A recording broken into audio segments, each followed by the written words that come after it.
kind-hearted English viewers, subscribe, like and share my revenge tales. Your small kindness fuels justice. Today's story is about an arrogant neighbour who thought parking in a disabled spot was no big deal, until he learned the hard way that not only is it illegal, but my best friend is a cop.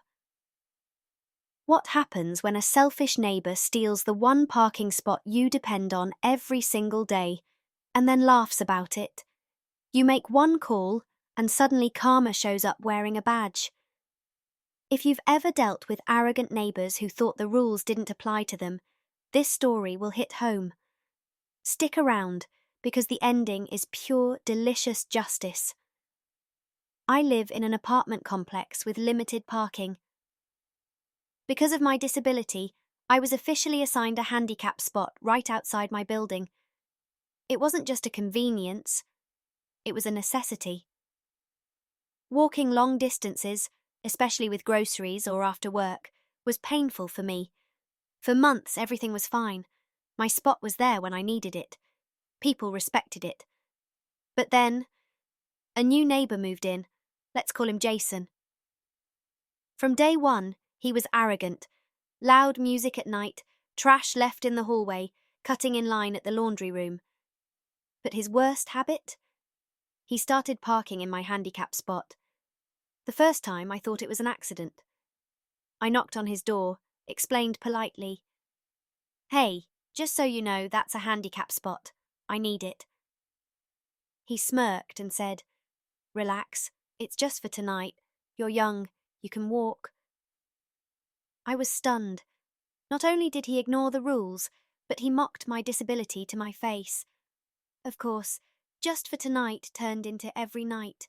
He'd roll in after work, slide right into my spot, and stroll upstairs without a care. I tried talking to him again, and he laughed. "What are you going to do? Call the cops? It's just parking." Yes, parking. But for me, it was independence, safety, dignity. I complained to the building management, but they were useless. "We'll send him a warning," they said. Nothing changed.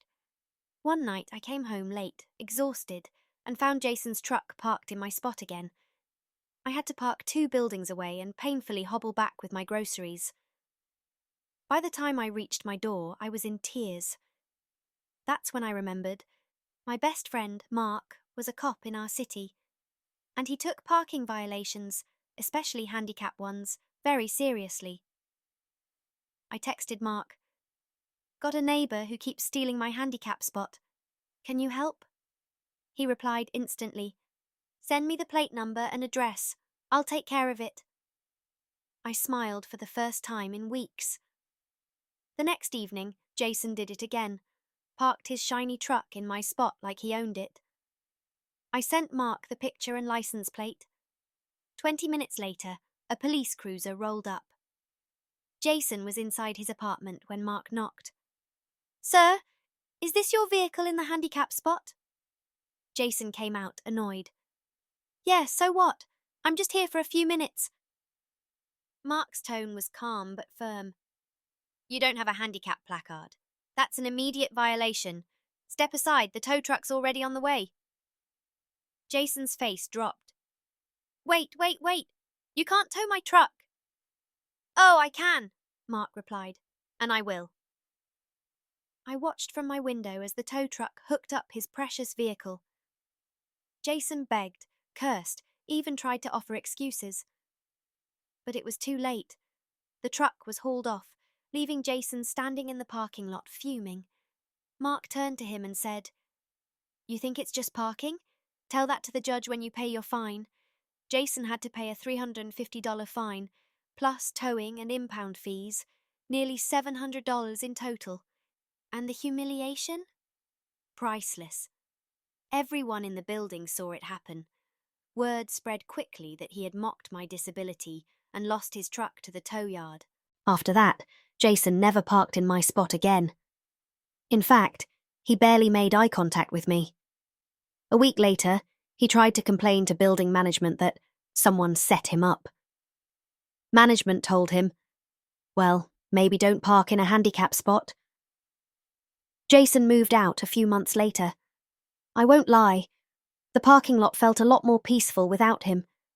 That image of his shiny truck being pulled away on the tow truck while he yelled helplessly. That's the moment I knew karma had done her job. Sometimes justice doesn't come from yelling or fighting. Sometimes it comes from standing your ground and making one smart call. Jason thought he was untouchable. But in the end, the law, and friendship, proved him wrong. So tell me, what would you have done if your neighbour kept stealing your handicap spot? Would you have confronted him or called the cops sooner? Drop your thoughts in the comments, like this video, and subscribe for more stories of real-life revenge and justice.